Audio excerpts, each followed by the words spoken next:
खुलुमबाय, आंनि मुङा श्री खोरोमदाव ब्रह्म। आं दोंसे खन्थाइ आवरायनो आखायाव लादों आरो बे खन्थाइखौ लिरदों चिरां डिस्ट्रिक्ट बागमारानि नयमी नार्जारी।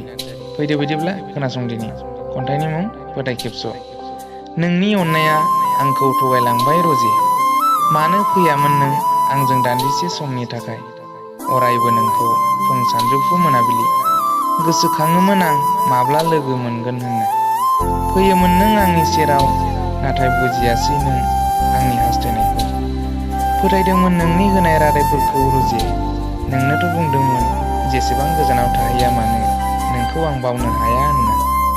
नोंनोथ' बुंदोंमोन रजे नोंखौनो लागोन होनना, नाथाय बै समाव नोंनि बुंनाय बाथ्राफोरखौ बावगारना नों गुबुनखौसो बजबना लाबाय रजे। नों आंखौ थगायना गोजोननाय दंब्ला बिजोंनो गोजोनै थादो रजे। थांमा थाबाय रजे नोंखौ मोननो बे जोनोमाव। दान्दिसेल' अननाय होफ्लाना नों फोथाय खेबस' खालामलांबाय रजे। खन्थाइया एसेनोसै, गोजोन्थों।